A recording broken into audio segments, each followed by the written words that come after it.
Front Page Dramas presents The Return of the Prodigal.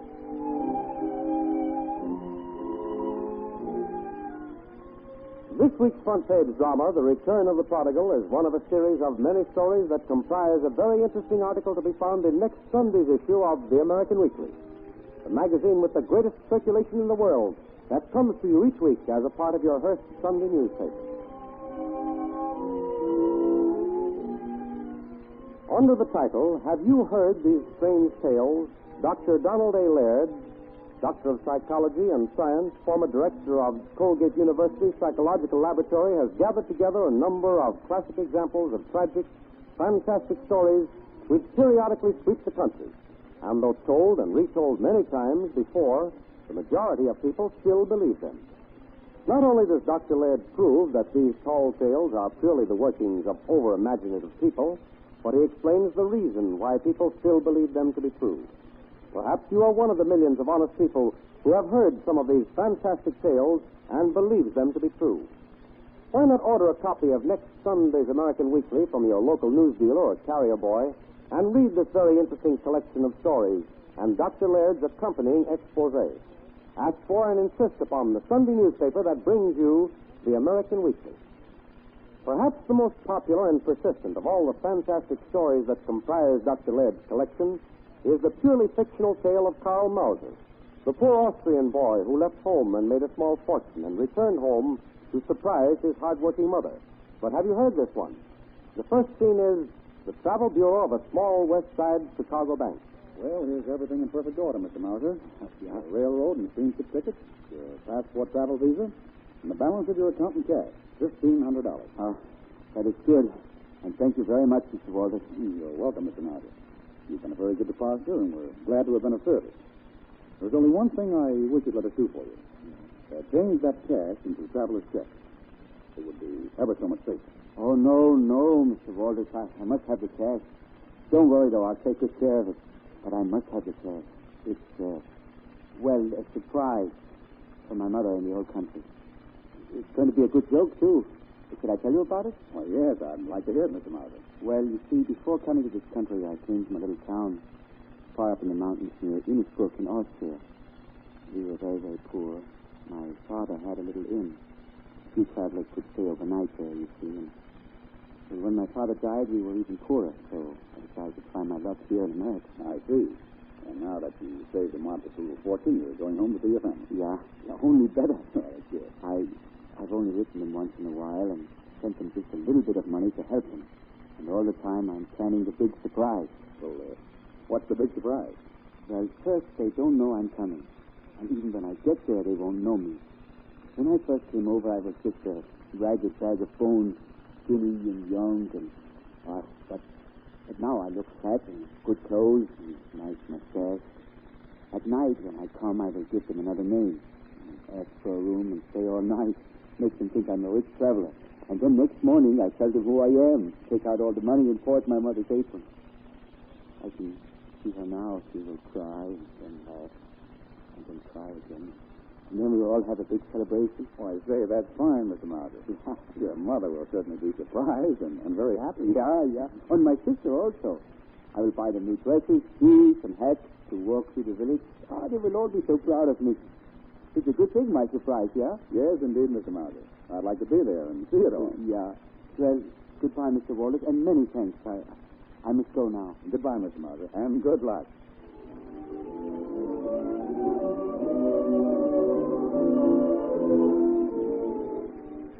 So Karl Mauser left Chicago, sailed from New York, crossed the ocean, traveled by train to Innsbruck, and climbed up the mountain path he knew so well.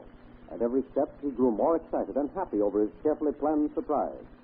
Finally, as darkness set in, he reached the little old Mauser Inn, which he knew probably would not even be expecting a single guest all winter. His sister opened the door and admitted him. She did not even recognize him. A room for the night? Yeah. Indeed, there is a room on here. Good. Can I see it? Yeah. Who's the guest, sir? Who's there? A traveler, Mother. Who wants a room for the night. Yeah, on the big supper. On the big supper. Very cute. I'm coming. My mother will be here in just a moment. Perhaps you have some luggage to bring in, Mein Herr. No, Fräulein. My luggage is all in Innsbruck. Good evening, Mynheer. Good evening. My daughter says you want room for the night and some supper. Yeah, I was on my way to Innsbruck and darkness overtook me, so I decided to spend the night here. That's good. If you will come with me, I will show you the room. Elsa, prepare the gentleman some supper. This way, if you please. Thank you.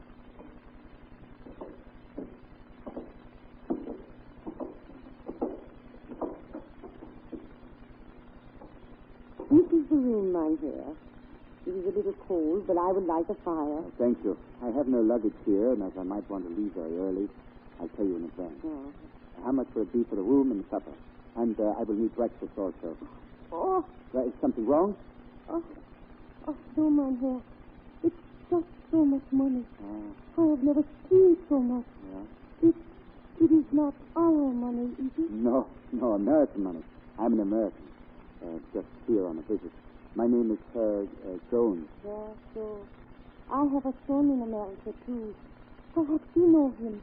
He is a fine boy.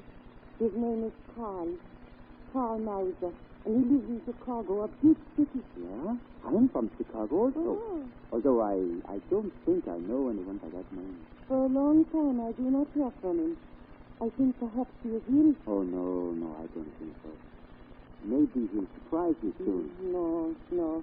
He is like ourselves, poor, hard-working, and never with enough money to do anything but keep body and soul together.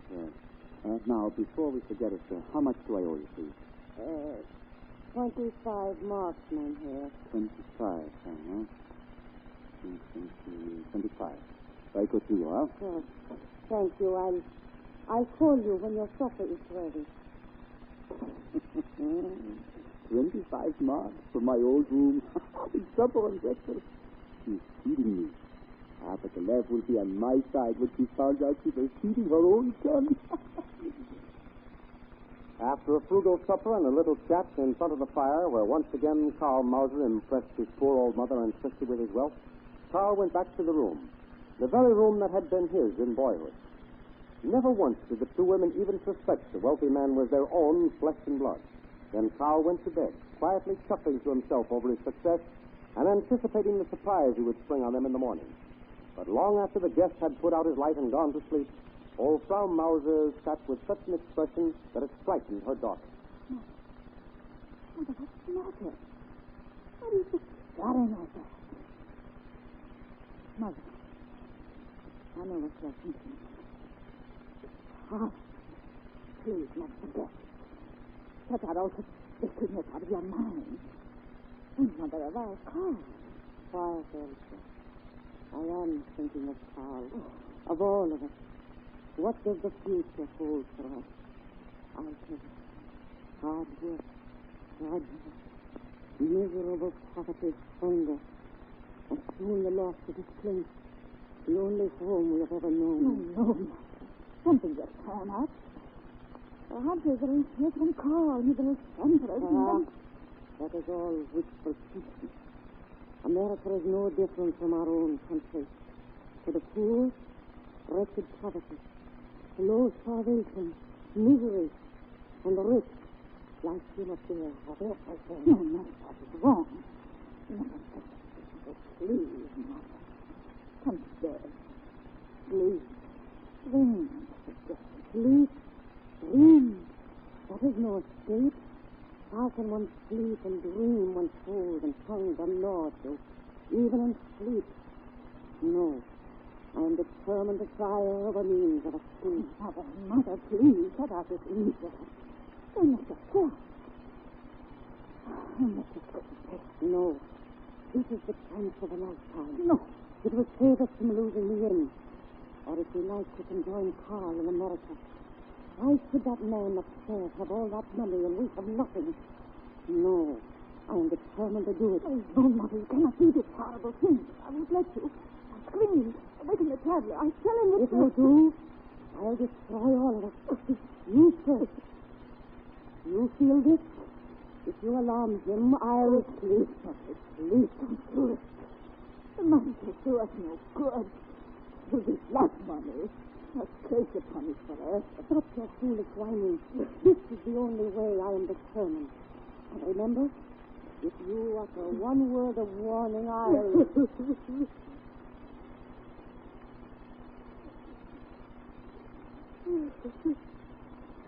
There.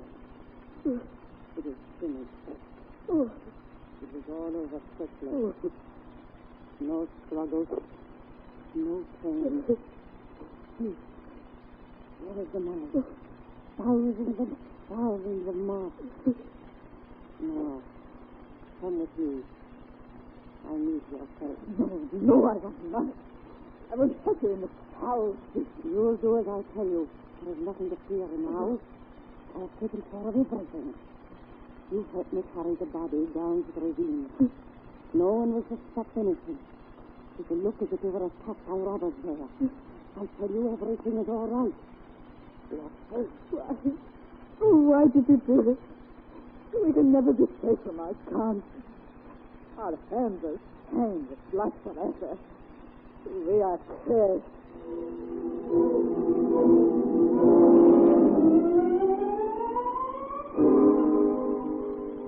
Next morning came officers of the law, but Frau Mauser was sure her story would prevent suspicion. But much to her surprise, the officers were more sad and sympathetic than suspicious. Frau Mauser, we are sorry to have to intrude like this. Yes, Frau Mauser. Is indeed a job we don't enjoy doing. Frau Mauser, you have a son, Carl, who went to America, did you not? Yeah. A fine boy, mein Karl. I've not heard from him for a long time. But I soon think we will go to him. I'm afraid that won't be possible, Frau Mauser.